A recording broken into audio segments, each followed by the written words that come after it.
Excuse me. I think our speakers have joined us, so maybe we can just wait for a minute for everyone to settle down, and then we can start. I hope that's okay.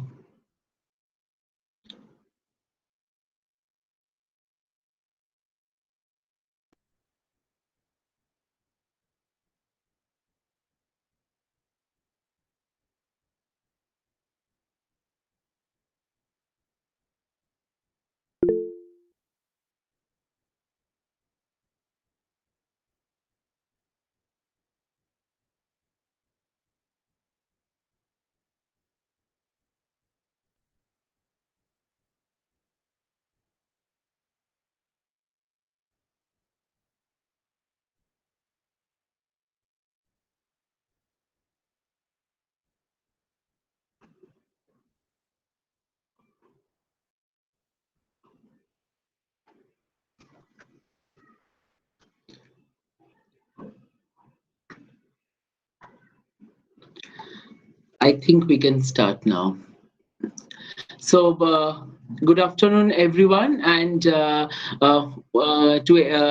and welcome to our PG Studies webinar series, which we have started during this pandemic, these uncertain times. And I welcome our distinguished speaker, Wafa Hamid, our guest of honor, Ms. Monica Shai, and also our Vice Principal, our Dean of School of Humanities and Social Sciences, students, friends, colleagues. So warm welcome to all of you. And so I will... my name is Gaurav. I will be moderating this session, but I will quickly introduce our speaker of today's lecture, Ms. Wafa Hamid. She is an assistant professor of English at Lady Shri College for Women at University of Delhi. She has taught several courses in English language and literature at the postgraduate and undergraduate level for over a decade in Delhi University and Jawaharlal Nehru University. She is also the essays editor of Jagger Lead, a South Asian arts and literature journal. She received the Charles Wallace Grant in 2020 and Flagg's Fellow Research Award 2018 and 19 from the Center of Women's Studies, Gender and Sexuality Studies at Yale University. She is also a Fulbright alumna, and she was with Yale University teaching Hindi language, culture, and literature. He is also the recipient of the 2005 South Asian Undergrad Student Leaders Institute program, which was a great program to encourage young students. Like, you know, many of you are from the undergraduate studies program. So the US American Center actually has numerous various fellowships and scholarships for young students and faculty and researchers. So Wafa was the recipient of that fellowship, such fellowship, and this is a long relationship that Wafa Hamid has with the American Center and also, you know, the study abroad programs. She has submitted her PhD yesterday. So congratulations to Wafa. So, and also very interesting for us to mention here that, you know, her work, her PhD is on the American Kashmiri poet Aga Shahid Ali, and she worked extensively at the Aga Shahid Ali archive in the US while she was on the Fulbright Fellowship. So we are looking forward to her book also, which she's working on. She has published extensively on translation studies, on memorialization, on the history of displacement, and what we call home, or in the idea of nation state, and gender and queer studies. So I welcome Wafa for this talk, which we are celebrating as part of the Native American Heritage Month. And we are very glad that we have Wafa Hamid to talk about the history, American history, particularly focusing on the Native American history and the African American history. And today in America, in the US, in the literary societies and other places, we celebrate today as the Native American Heritage Day.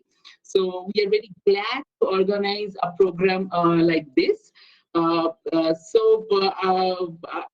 will introduce our guest of honor, Ms. Monica Shri, definitely after the welcome address delivered by our Dean, Dr. Elika Sumi. So I welcome all of you, and I invite our Dean of School of Humanities and Social Sciences to deliver the welcome address. Thank you. Thank you, Gaurav. Am I audible? Hello?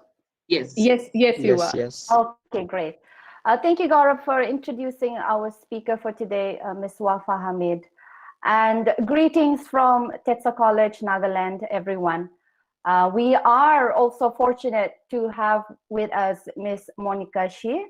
And I think Gaurav will be introducing her after I speak. But I think many of our students would be pleased to learn that before Ms. Shri became a diplomat, she taught language and literature at the City University of New York. We warmly welcome you, Ms. Shri.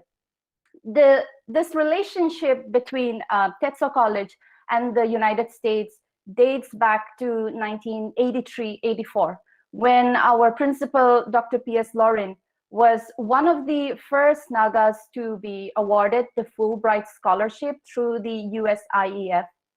After his return from the US, from humble beginnings, this college was founded with a vision to strive for excellence and to provide quality education for people of Nagaland.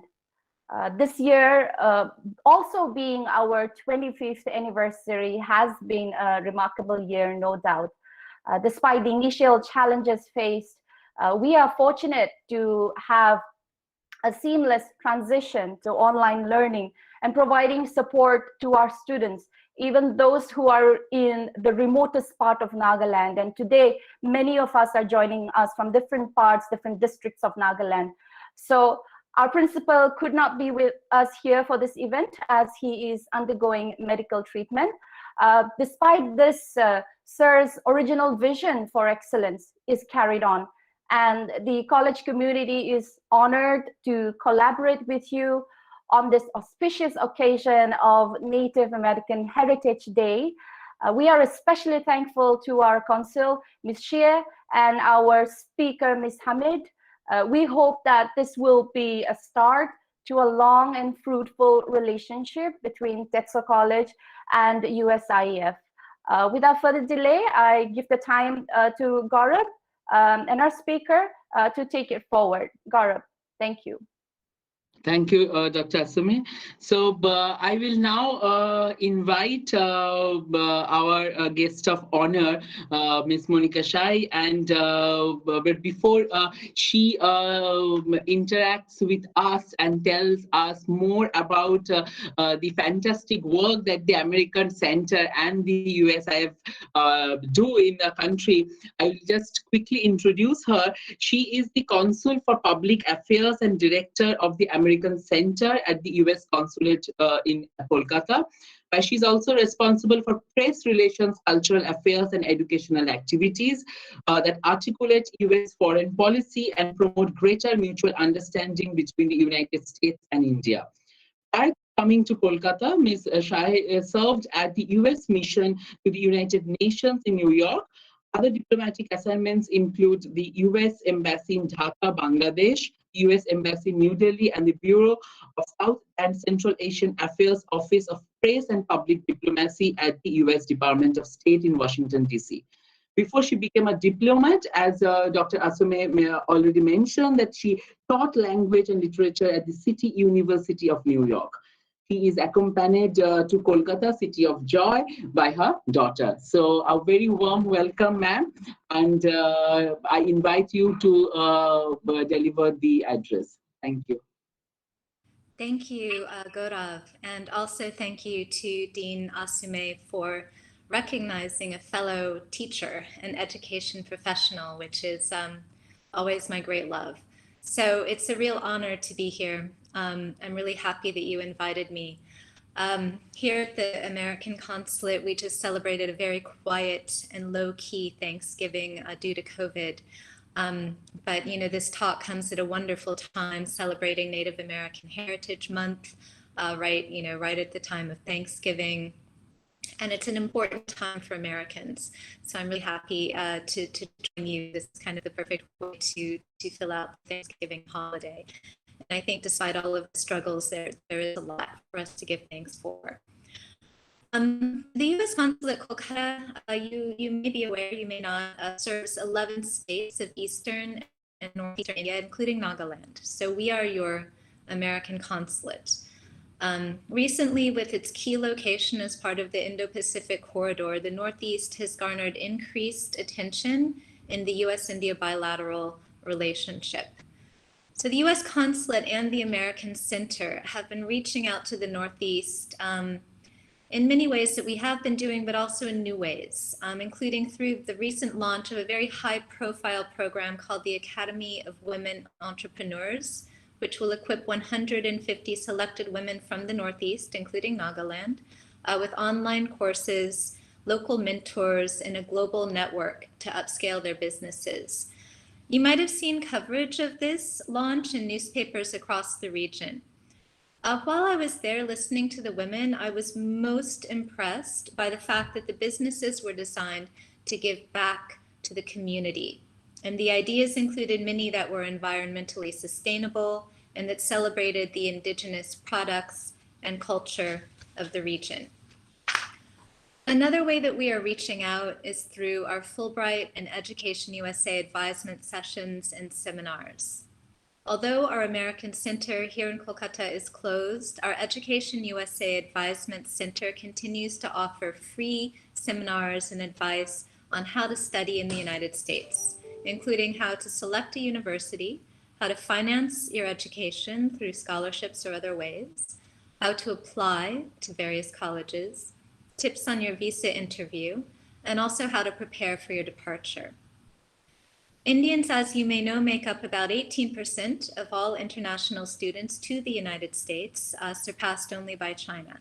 Student exchanges between our two countries help strengthen the foundation upon which our strategic partnership is built. Our system of education, we believe, offers practical application and experience, which gives any graduate an advantage in the job market.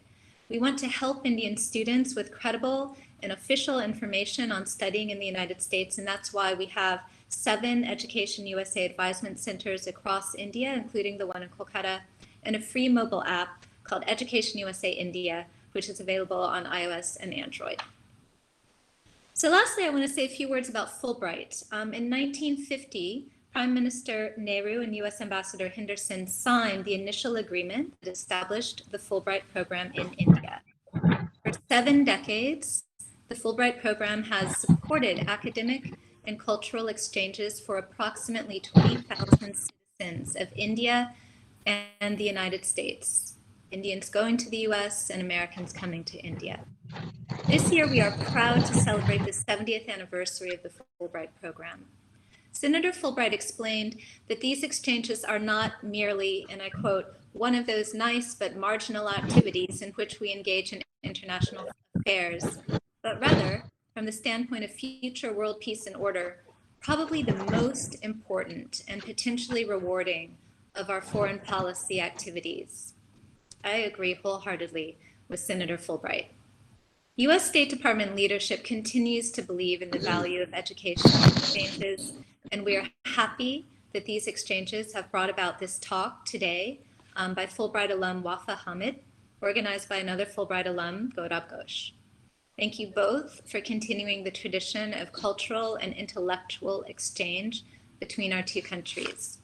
We hope that this talk will do its part in fulfilling Senator Fulbright's goal of bringing, and I quote again, a little more knowledge, a little more reason, and a little more compassion into world affairs, as well as increasing, quote, the chance that nations will learn at last to live in peace and friendship. Thank you very much for having me, and I look forward to the talk.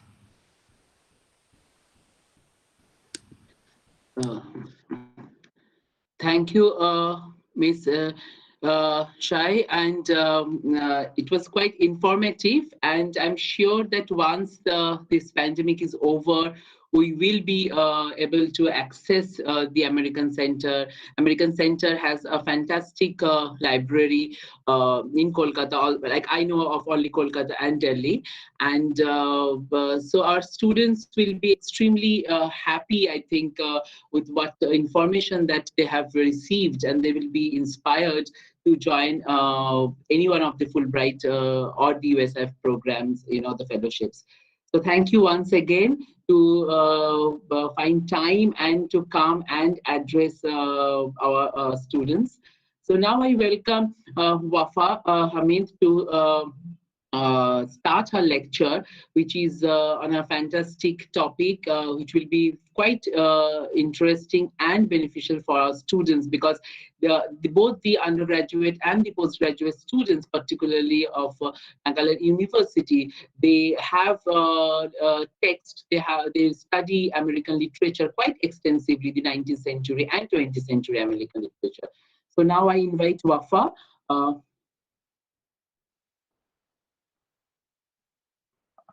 Wafa, are you okay? Yeah, thank you, Gaurav. Am I visible? Yes, you are visible. Yeah. That's the crisis of online meetings and education, that you're constantly unsure of whether people can see you or hear you. I have a very brief presentation, and I'll sort of start with that on the side. Let me just share that before anything else, and then I'll go on to talking. I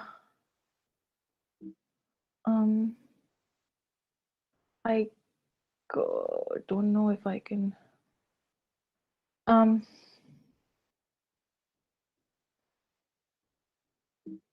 I can't seem to, for some reason, share my presentation.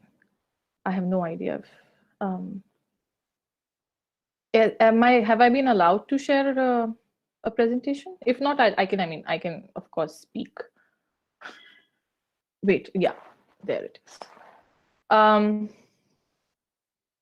Yeah, so before I begin, I'd like to thank Tetso College. I'd like to thank USIEF and the US Consulate General Kolkata for organizing this and for the honor to have a chance to speak at this event.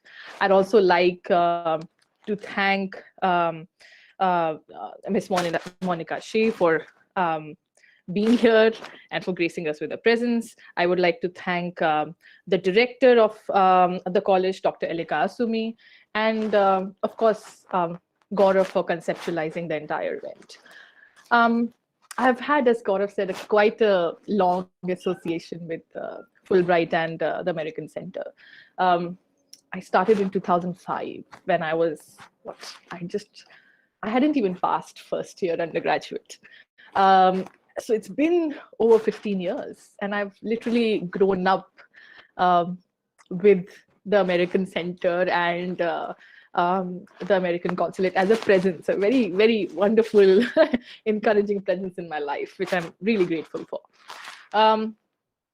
As just mentioned again by Gaurav in my introduction, I was in the US 2018-19 for a Fulbright fellowship. And while being there, I a lot of what was happening around, a lot of discussions, a lot of things around histories of America, around the Native American community in particular, around the grassroots movements, etc., really interested me. I by no means am an expert, but I'm really interested in looking at connections that these kind of histories and this kind of narratives bring to sort of people elsewhere. Let's say to people in South Asia, to people in India, to people in Nagaland and say Delhi, and especially in times like now during the pandemic. So I'll try and sort of draw out those links as well, while I'll sort of course, flag some important moments. So my larger sort of project here with the talk is to sort of tease out these kind of links that we can draw for not just the Native American sort of context, but for where we are right now and where sort of the larger world is at this point in time. The talk is my talk is titled "A Trail Beyond Tears." It's a title of one of the works by the current poet, the incumbent poet laureate Joy Harjo, who is also a Native American. And the subtitle of it is "Rescripting American Histories." Literature, and literatures. I would like to first talk about what sort of the meaning of this title is and why is this title important and why am I talking about this title at all. So I mean, key questions that come out with the title itself. Who is, I mean, you're looking at American history. So who is an American? What is history? Who lives the American dream? And what does literature have to do with history at all? And also rescripting. So, I mean, the idea of rescripting. Why do I talk about rescripting and what is the significance of the script and writing? These are sort of my primary concerns that I'm sort of trying to work through here. The pandemic, again, within this, apart from that, the pandemic has also made us question a lot of ways in which we perceive our everyday. And that's also something that I want to bring in as I discuss this, the talk. I would like to start with someone I've been reading for years and I'm very, very inspired by, and someone who's written a lot about sort of the larger issues that I'm talking about. It's a poem, so please bear with me, but it's a short poem. And I'll start as an introduction. It's a poem by the poet Agha Shahid Ali, who was born in Delhi, brought up, lived most of his life in Kashmir, and then migrated to the United States and moved to various parts, including New York, Philadelphia. For a long time, he was based in Arizona, etc. There's a poem titled Leaving Sonora, and Sonora being a reference to the free nation of Sonora and the desert. Certain landscapes insist on fidelity.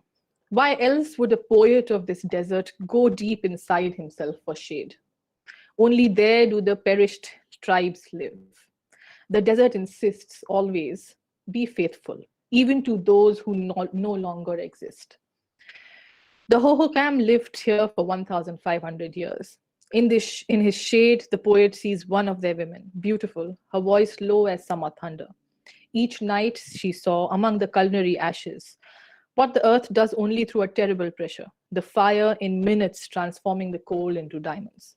I left the desert at night to return to the east. From the plain, I saw Tuscan's light shatter into blue diamonds. My eyes dazzled as we climbed higher, below a thin cloud, and only for a moment, I saw those blue lights fade into the outlines of a vanished village. So much like, as I said, much like Shahid, I would like to draw these histories and these memories that even if they no longer exist in visible forms. I'm sort of trying to, again, I'll give a brief, the talk will give first a brief understanding of what we're talking about in terms of history, and then move on to American history, then to Native American history and African American Black history, and then try and associate other forms to it. What do we think of when we think of America, at least from where we're based in South Asia or from anywhere at all? There are these key terms that come to mind: the American dream, the idea of the Civil War, or Reconstruction, or the global superpower. And sort of most of these histories, when we sort of look at them, a lot of them are sort of our official histories, as I call them, are histories that are written from the center, are histories that talk about wars and conquests and states and laws. And what happens in this process of history making, I feel, is that a lot of histories and memories that do not fit the narrative are buried, are hidden, are silenced.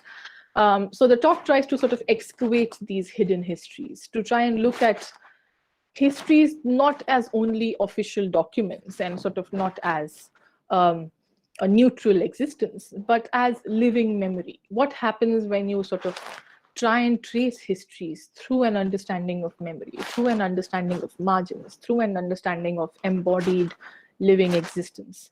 How does that sort of impact our understanding of history? And that, of course, whole venture is being carried out by historians, authors, writers, sociologists, anthropologists all across.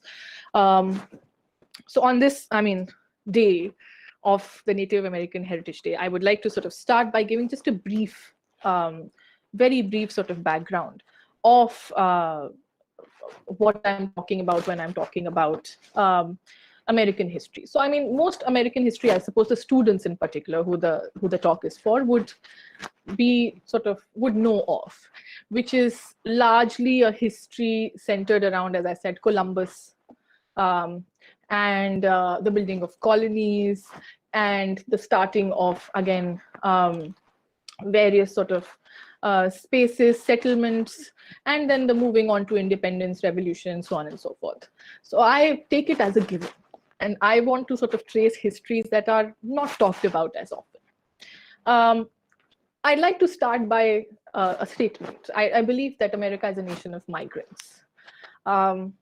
Most Europeans were migrants as well.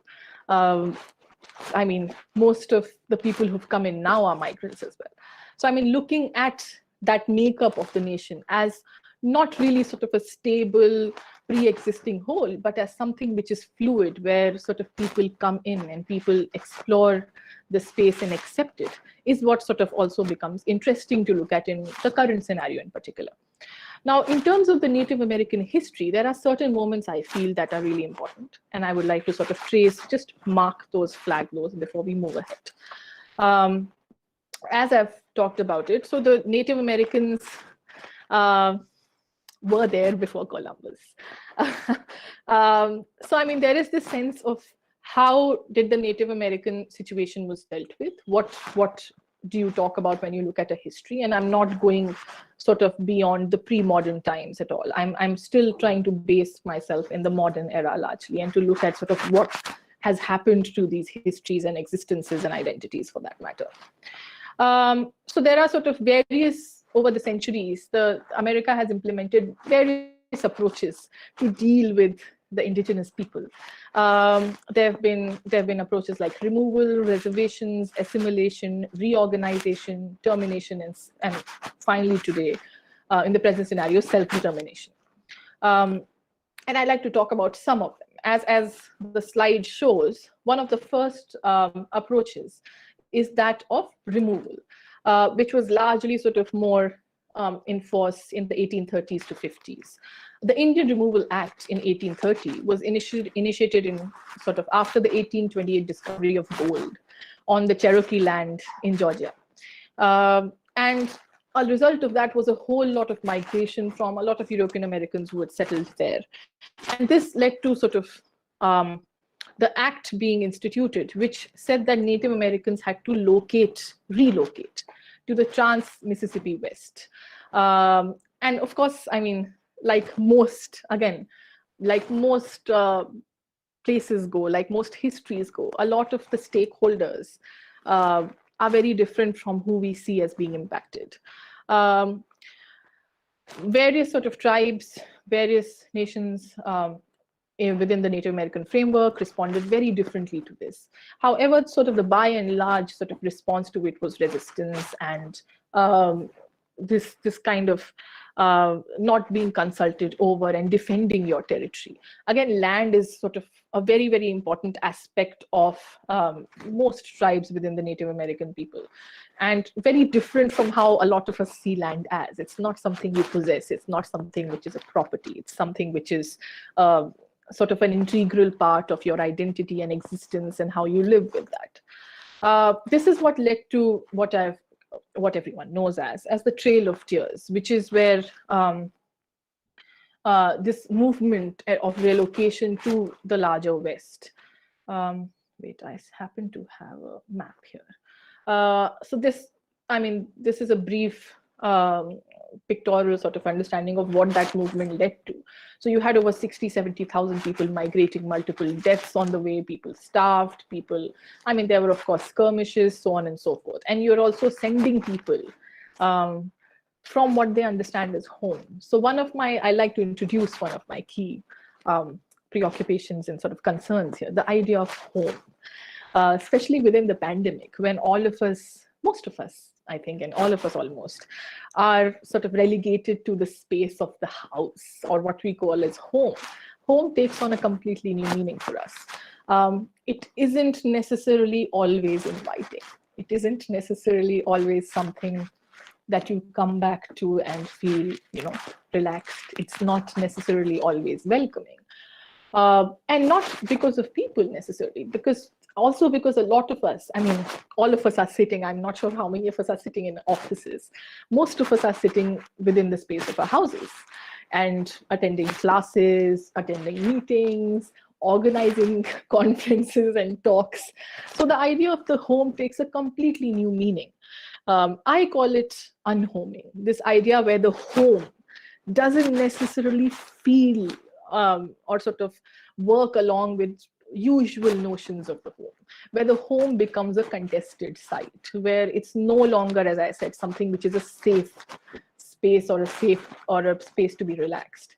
And that unhoming, even though we feel that we are safe within the house from the pandemic in ways, the anxiety and the stress and driven into us because of the pandemic, and sort of which is accumulated even more because we are within this strict confine of the home, I think does not exactly the same thing, but raises questions of how we think about the home. And I think this Trail of Tears and this Removal Act and other acts that I'll talk about also bring up this question of what is home and what happens when you're unhomed, when you're forced to reckon with the idea that home is no longer something where you are a part of, where you feel alienated from the idea of the home, where you feel a little foreign and a little outside of that home. What does that do to you? And how does literature and memory come into it is what I'm looking at later. So I'm getting back to the history bit of it. So again, post, the usual removal was, of course, there were reservations created. Reservations, again, they were created as sort of piece of land where most Native Americans or indigenous people would be better served by their own self-governance or by assimilation to the dominant sort of colonial culture of the US. Self-governance was also known as sovereignty over time. Now, these reservations were, of course, implemented in different ways. And there was simultaneously, during the Indian Appropriations Act, introduced this idea that no Indian nation or tribe would be recognized as an independent power within the United States. So this idea that what we see as, Native American nations, multiple, the Free Nation of Sonora, etc., that is what was being sort of obliterated. That idea that you can be free within a country, where this sense of, forced nationalism of sort, and this idea that everyone who remains within the confines of the geographical space has to abide by that space, has to subscribe to a particular kind of identity. And if you don't, you are not really welcome. And that idea, of course, is not limited to the US. That idea has been floated around in various spaces. The idea that in imaginary sort of homelands, Rushdie talks about, and in of course imagined communities, Bill Ashcroft talks about this idea that most of our spaces are spaces defined by this line on a map. These are, again, geographical spaces where within that same line or geographical area, a lot of us might not have as much in common, and a lot of times we might have things more in common with people across the line. So what does that do to sort of our idea of then looking at this piece of land or these lines or borders or limits as sort of becoming the markers of our identity, and which is still okay, but as the only markers of our identity, then what does that do? So that's also, again, another thing that I'm sort of flagging here. What happens when the nation is all your identity, and when this idea of a nationality or of a piece of land ends up being more important than the people in it? Getting back.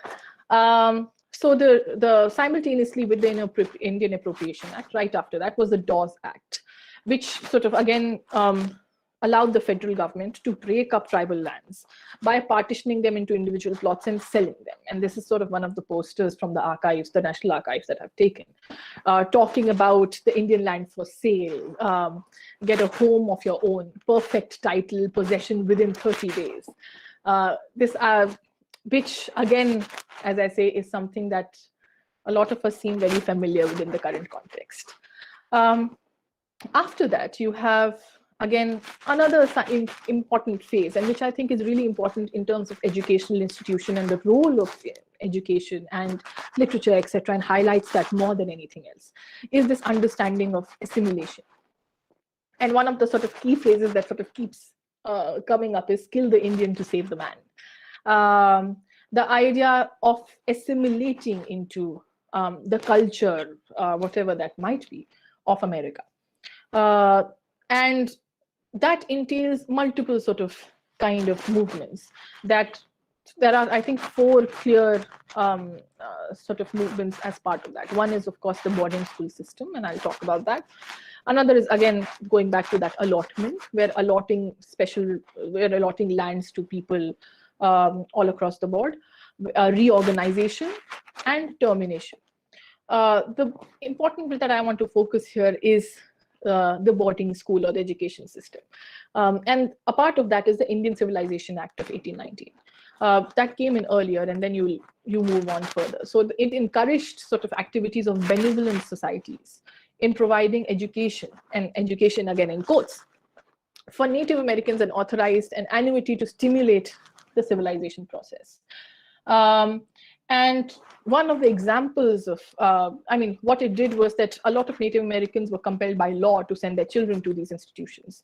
And one example of that is the Carlisle Indian Industrial School, which was established in Carlisle, Pennsylvania, in 1892. And this phrase that I've taken is from Richard Pratt, who was the founder of the school, who says the mission of the school was to kill the Indian in him and save the man.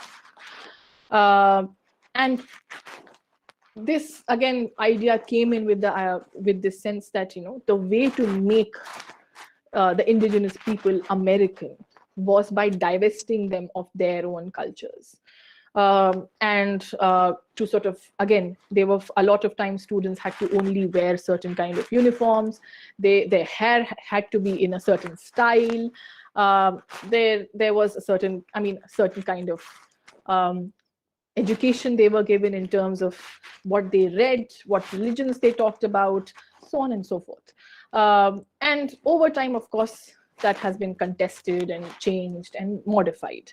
Now, again, this assimilation is what I'm interested in, and ties together with what I've been talking about earlier, as to what is assimilation. And this is, again, something that, again, isn't limited to America, but since we're talking about it, just some examples. The idea that all of us have multiple languages that we speak, multiple cultures that we feel. I'm sure within this meeting, if I ask around what kind of foods we all have, what languages we speak, what identities we sort of most feel like we subscribe to, and multiple kind of identities, there'll be n number of answers. There isn't sort of a limitation onto that. Assimilation, I feel, is a way of then deciding on one sort of specific larger understanding of identity, and to assimilate in the sense where your own identity is sort of blended into and sort of doesn't exist outside of that assimilation. I sort of understand that more as a melting pot where sort of different metals are melted into one. So ultimately, there is that one monolithic, homogeneous identity that exists, as opposed to, I mean, I know I'm sure a lot of people might have used this as say a salad bowl, where you have different ingredients coming in and you can sort of taste everything, you can see all of them, you can sort of experience them, and they still come together as a whole in ways. So this was sort of the initial way of dealing with again the Native Americans, where you had to get rid of the native in them. You had to get rid of the Indian in them, so to say, to make them seem more American. And of course, we've gone far beyond that idea by now. But even then, I feel that this still holds relevance for a lot of us in different contexts today. The last bit, which is more sort of moving from despair to hope, as most narratives go, is this phase where, which is more contemporary and which sort of is still ongoing in ways, is this idea of self-determination, which sort of starts in 1968 onwards. During sort of there's been sort of, in the 1960s, the civil rights movement, again, which ties together in ways the African-American community and the Black community and people of color. There was a 19-month sort of control of Alcatraz Island in San Francisco Bay by members of the militant American Indian movement. And this led to sort of, again, in 73, there was an occupation of Wounded Knee, and so on in South Dakota and reservations and so on and so forth. So there have been sort of constant skirmishes that have been happening. And what came about over time is what is referred to as the Indian Self-Determination and Education Assistance Act in 1975, where again, there's this sense of a sovereignty that people could have, this sense of determining who you are, etc., is sort of introduced, which again talks about this idea that, and also the Indian Reorganization Act, which tries to have an orderly transition from federal control to native self-government. What does that entail? The allotment of tribal lands was prohibited, and prohibited to anyone outside. And tribes might assign and use sort of rights to individuals. So-called sort of surplus land that hadn't been sold till date to non-Indians or to non-Native Americans could be returned to these various tribes. Tribes could adopt their own written constitutions and charters of incorporation through which sort of to manage their internal affairs. Funds were authorized for establishment of sort of revolving credit program, so on and so forth. And sort of with that came in what we see as now, this idea of free nations and this idea of sort of multiple indigenous populations living in sort of their own pockets, which still very much part of the United States of America, but still in ways distinctive, in ways individual, yet part of the collective. And that sort of also led into, as a result, what is called the US Indian Child Welfare Act in 1978. That it's said that states should consult with tribes in sort of child welfare cases. And this understanding of children of color in the child welfare system had to be looked at and not just sort of passed around. And over time, you've had, of course, the Indian Healthcare Improvement Act, the American Indian Religious Freedom Act, the Native American Graves and Repatriation Act in 1919, so on and so forth. Again, what this leaves for us, and what sort of I take from this at least, is again this idea of difference, right? Which is again in keeping with what I've talked about, the idea of home, the idea of nation, and how within sort of an understanding of identities and histories, the importance of difference and not necessarily universalism. How difference doesn't mean sort of a militant undoing of any kind of identity or a collective. Difference can exist and in fact enrich this sense of a collective, where many sort of people, many existences identify with different kinds of identities. And that difference can be a source of strength rather than being seen as a threat or a divisive threat for that matter. And in fact, I at least feel that kind of difference is what leads to a more vibrant understanding of the nation. Now, something that I wanted to bring in, and I'm sorry for bringing in poetry again, before I get into sort of larger issues that I'm covering here, is this poem by Langston Hughes, who's associated with the Harlem Renaissance that happened in the Harlem neighborhood in New York, and is a huge movement in the arts and sort of and culture, which talks about, again, looking at Black consciousness, looking at a sense of community, looking at political participation. And this poem is titled I Too by Langston Hughes, and it's a play on Whitman's, and I'm told you have Whitman in your course, poetry. It says, I too sing America. I am the darker brother. They sent me to eat in the kitchen when company comes, but I laugh and eat well and grow strong. Tomorrow I'll be at the table. When company comes, nobody will dare say to me, eat in the kitchen. Then besides, they'll see how beautiful I am and be ashamed. I too am America. So again, I mean, within the poem, of course, there is resistance, but at the same time, there is also this sense that then besides, that idea that the Black community or the Native American community by association right now that I'm talking, can go side by side. That existence can happen beside each other and doesn't need to be at the expense of something. Now, looking at these, I wanted to share a couple of more things, and then I'll sort of talk about what we're looking at. These are just some markers, visual sort of markers of reminders of sort of current movements and protests. So you have the Dakota Access Pipeline protest, which is a standing rock, which is a huge process that I was in fact looking at, and I think if I'm not wrong, AOC, Alexandria sort of Octavia Cortez, says inspired her to get into politics. Then there is the all nations, again, simultaneously movements. You have the Black Lives Matter, which is, I mean, of course, very alive right now.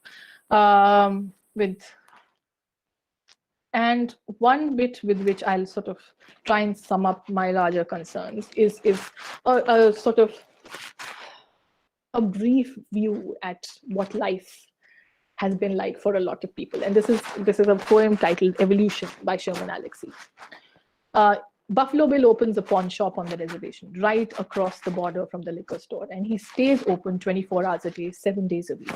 And the Indians come running in with jewelry, television sets, a VCR, a full-length bedded buckskin outfit. It took Ines Munez 12 years to finish. Buffalo Bill takes everything the Indians have to offer, keep it all catalogued and filed in a storage room. The Indians pawn their hands, saving the thumbs for the last. They pawn their skeletons, falling endlessly from the skin.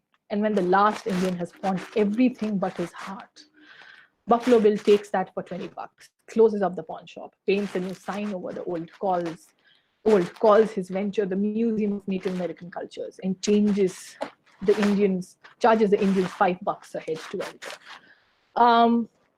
Again, this sense of, again, what current debates again around monuments and naming and sort of the kind of legacy that is traced across the board, and not just in the US, in India as well, and in South Asia as well, and what does that lead to? One of the reasons I've included literature and I think photographs, at least some visual markers, is again because I'm looking at getting back to my main questions around home, also around archives and the idea of solidarity and poetry. So I'll get back to my main slide here.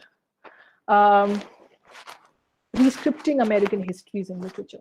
So what do you, and I would sort of add in that it's not just rescripting American histories, it's a lot of rescripting general official histories that tend to be universalizing monolithic impulses. So one, this whole sort of history, and when you look at, I think, Native Heritage Month and sort of Native American Heritage Day are important to sort of signpost how histories which may be silenced, which are not necessarily sort of out paraded about, which are a lot of times hidden, which are slightly more sort of difficult to find, are equally important and exist side by side. They don't exist in sort of counter to any other history, but exist side by side, enriching the history of the place. Whatever it is, I mean, and in the current scenario, we're talking about America, whatever this Native American histories, African American histories, histories of people of color, again, are important to look at. And I've only looked at in terms of course, again, in ways, official histories. But the reason I bring in poetry, and I've brought in 3-4 poems, is because, again, I look at literature and the potential literature has to be a kind of an archive of the visual archives that we see, that I've sort of shared photographs of, but literature as well, where literature largely grounds itself on making collectivities, on sharing memories and existences, embodied existence, which are not objective, which are not neutral. But since when has not being objective become sort of a pejorative term? Subjectivity, a lot of times, is the most important thing in establishing identities. And these, so poetry and sort of visual archives, etc., creates this new, literatures in particular, creates a new sense of, or in sort of, I'd say, reinvigorates the idea of the archive, as well as official history, by introducing memories, by introducing living histories, by introducing a sense of difference, a sense which comes from people, bodies, and their identities. A lot of these identities and sort of memories are retold through oral histories. A lot of Native American writing is based in oral traditions as well. And that is why the term rescripting, the idea of script as being written and thus sort of associated with a certain thing, that only certain kind of written scripts are seen as valid histories. What does literature do? What do oral histories do? What do oral folk tales, etc., and traditions and rituals do to our understanding of scripting a history of a space? How do they sort of, again, enlarge our idea of spaces, our ideas of identities and communities? Literature, again, then redefines in ways what it means to be part of a collective, what it means to be part of America or India or, for that matter, South Asia, etc. And it is, I think, by tracing these kind of histories and memories, I don't think it's anything to be necessarily completely sort of be ashamed of or silent about. In fact, we need to look at these histories. We need to trace them back. We need to sort of dig them out and sort of talk about them to precisely lead to a more sort of inclusive, equitable society. It is only as dialogue, as sort of a back and forth discussion, that America or India or South Asia can come into being. Until that happens, who is an American remains a very open-ended question. And again, this idea of what is history, again, I would say it's a mix of anecdotes, apocryphal material. It's a mix of memories that have been silenced. It's a mix of existence. It's a mix of literatures, all negotiating in this sort of contradictory, frictional sort of existence, trying to navigate what multiple sort of narratives that frame each one of us, that sort of mutually help each one of us as well. Knowing other histories, knowing different existences is equally important. And that's what sort of my understanding of history is. And I feel that then in an understanding of histories which are framed by literatures, which are framed by oral narratives, which are framed by voices, both heard and unheard a lot of times, which are framed by silences and pauses, are what define America. I think that is the strength of a country, to be able to embrace these kind of histories, to be able to look back at them and try and sort of use them to redefine. And I mean, now more than ever is a moment of reckoning. We've had elections in the US, we've had movements that are happening, there are changes happening around.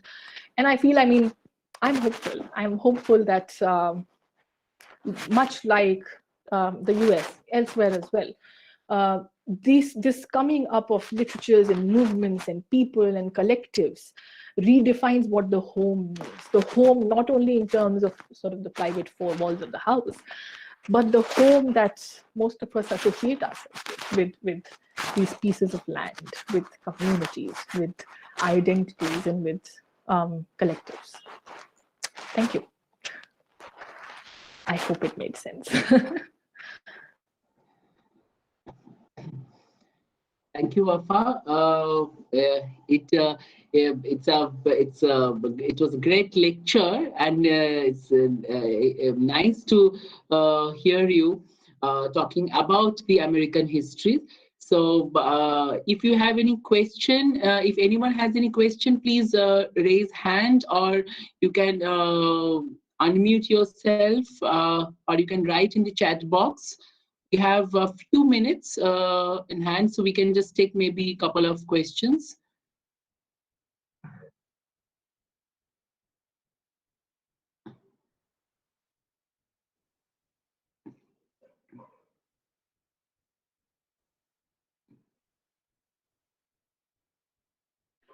Sorry, Gaurav, I'm trying to paste the question as I was typing it out, but I don't know if the entire thing has come across. I had 3 questions actually, if I'm permitted to ask, Wafa. Can you hear me? Yes. Yeah. Yes, yes. Okay. I muted myself because to reduce the disturbance in the audio. Okay, so Wafa, I had 3 questions, if you don't mind. Thank you for the talk, and it was really interesting because I could relate a lot of what you were saying, similar to the project that I have done for my PhD as well. And, you know, one of the things that it struck me was that many of the government policies that you talked about in the context of the Native Americans, so your government policies like your reservation, your removal, etc., these are often the official approach towards people who fight for self-determination. In fact, I see a similar parallel with the Nagas, who have been in a disjunction of parleys with the Indian government on the issue of self-determination. So for the Nagas, the issue of the home and the homeland have been at the crux of the self-determination movement. And so given this apparent relationship of the home and self-determination, what or how do you feel some sense of a resolution can be arrived at? So that's my first question. The second is, I was just curious to know whether, you know, doesn't the policy of protectionism or reservation further enable ghettoization of the native and the tribal people, right? And my third is more to do with the method that you follow. And I'm curious to know about what kind of methods do you go about recording the oral to the text? So yeah, these 3 questions. Thank you. Thank you so much. These are brilliant questions. And I'm not sure how much justice I'll be able to do to them, but I'll try my best. Just something that I was reminded of, and maybe I didn't mention necessarily, just a reminder again and a caveat, that when I talk of Native American existence, much like a lot of our existences here, it's not a homogeneous lot. I haven't talked about each tribe and each nation because, well, we had half an hour and that would take like days. But just a caveat there. Yeah, so and thank you for bringing that sort of parallel between sort of Nagaland in ways, Manipur, Kashmir, Gorkha movement, and so on and so forth. I mean, we have a lot of such movements happening around. And the reason I've sort of tried to veer towards this and that was precisely keeping these movements in mind. I think there's so much we can take from sort of American, well, memory, history, sort of understanding. I feel that this idea of home, I don't think it's my place to speak, because one of the first things that I think we need to do is listen. There isn't a lot of listening happening. And by we, I mean the people who make the laws, the people who are not part of that space, the people who do not have that identity and might a lot of times not understand the complexity of the situation. I think one of the first steps, I can't necessarily talk about the policies and the laws, but I really feel that, and that's something I feel is really lacking in a lot of our political sort of establishments across the board, not just in India, elsewhere as well, is this thing of listening to voices that are coming out of a homeland, voices that are talking about a home and not speaking for them. There's been a lot of speaking for people. And that sort of reduces a lot of those identities to caricatures. And I think I feel at least is the first step. Once people are ready to listen, I'm sure there are ways in which some resolutions can come in. I know it's a long, long road because most of us aren't used to the idea of thinking outside the usual understanding of borders and states and nations and so on and so forth. But I personally feel that listening is a very, very important aspect. And I think it's also through listening that it's not just the other side that benefits that sort of formulating laws, but it's also people who are talking, they form collectives. They share their sort of grief and mourning and sort of their struggle. And that sort of can become a really important medium, I feel. And that's why I think literatures and songs and protest music and movements are so powerful, because they talk a lot of times in beyond just that particular time period when that negotiation is happening. The second bit was about reservation. And I'm not sure what reservation you're talking about. I'm assuming, since you're talking about, I'm not sure if you're talking about the reservation policy in India or you're talking about reservations within the Native American context within America. Within the Native American context. Okay, yeah. So of course, I mean, I accept. But see, the thing is also, I feel the reservations wasn't something that initially, at least, were created by. They were created by the federal government in this understanding of ghettoization. I mean, you look at India, you look at South Asia, you look at most countries.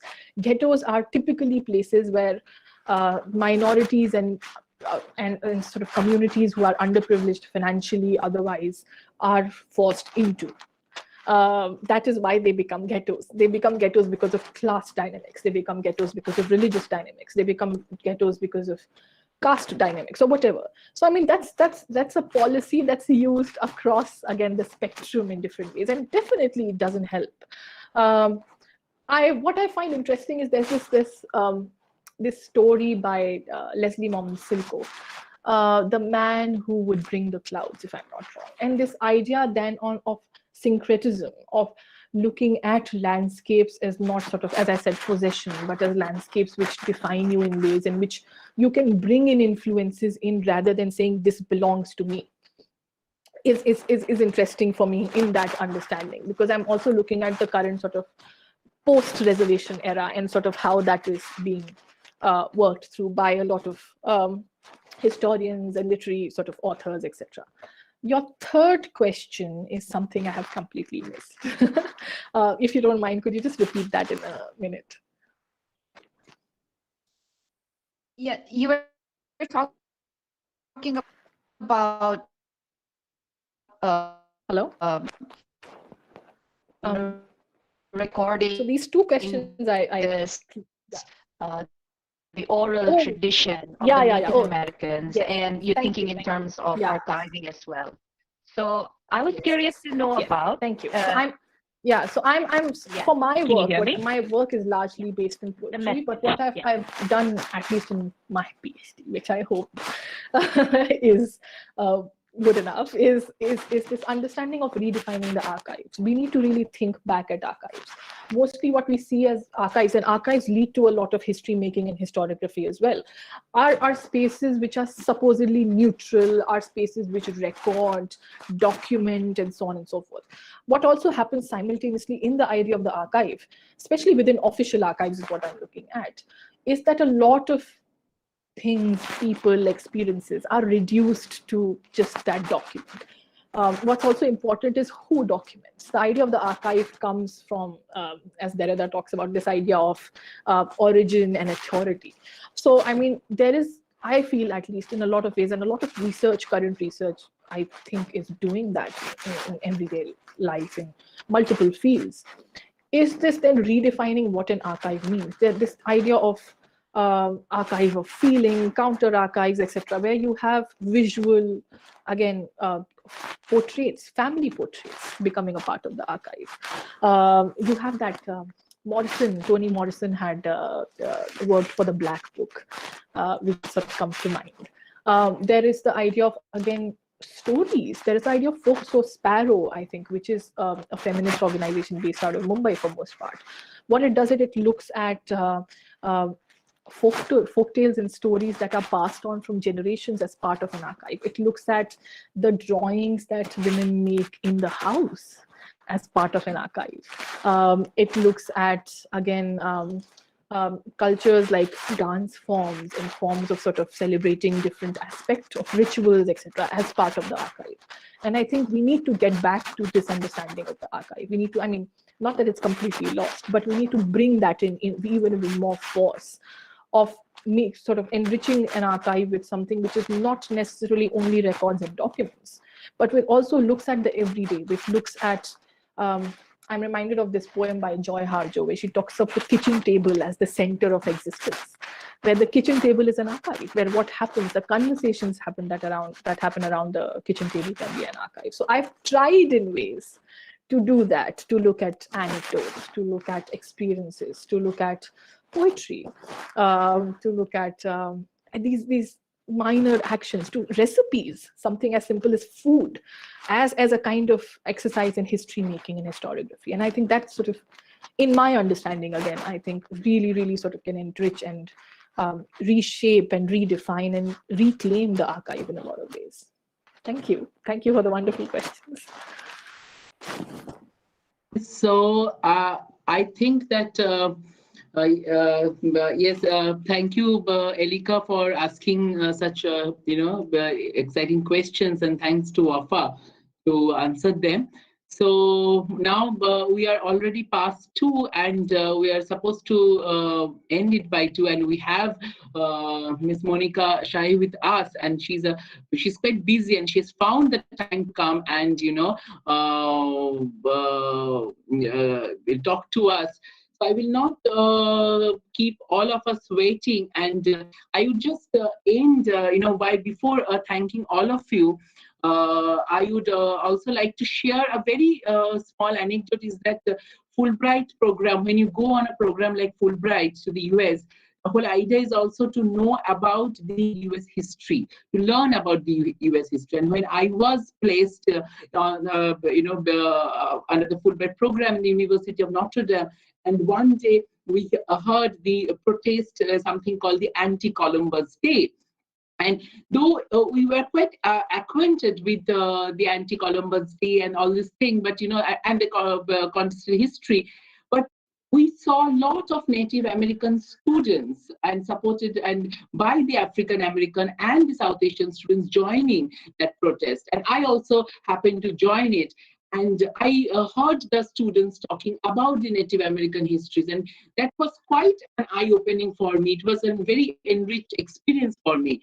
And then I have learned that many states in the US they do not celebrate the Columbus Day. I think it's the second Monday, generally the 11th of October. Rather, they celebrate the Native American Heritage Day, the today. So that we are celebrating today through this public lecture.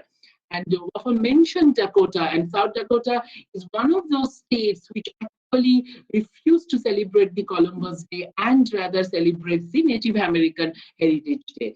So on this note of remembering our learnings and experiences in the US about the Native American cultures, traditions, and histories, I thank you, all of you again, for attending today's lecture. I especially thank Ms. Monica Shai, the director of the American Center, Calcutta, to find time and come and talk to us, support this program.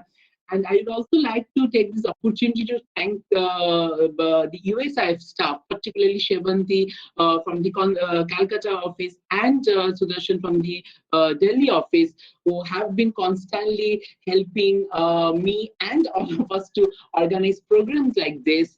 And at the end, I would like to thank my colleagues at Tetso College, particularly the team of BOT, the design person, Mugasi, and others, the faculty and administrative staff who are behind organizing and running this program so smoothly. I thank you, all of you. I thank the director, the vice principal, and the dean of School of Humanities and Social Sciences for giving this space, to all of us to know about and to learn about the Native American Heritage Day and the history. So thank you, all of you. This recorded version of this video will be uploaded on the college's YouTube channel. And also you can go and explore Tetso College's website, which is very well designed and archived. So you can also find maybe in a few days' time the link to this talk. So I thank everyone, and I thank Wafa to share her fantastic lecture with us. So Thank you so much for having me. Thank you so much for having me. It's been a pleasure. Thank you. Thanks.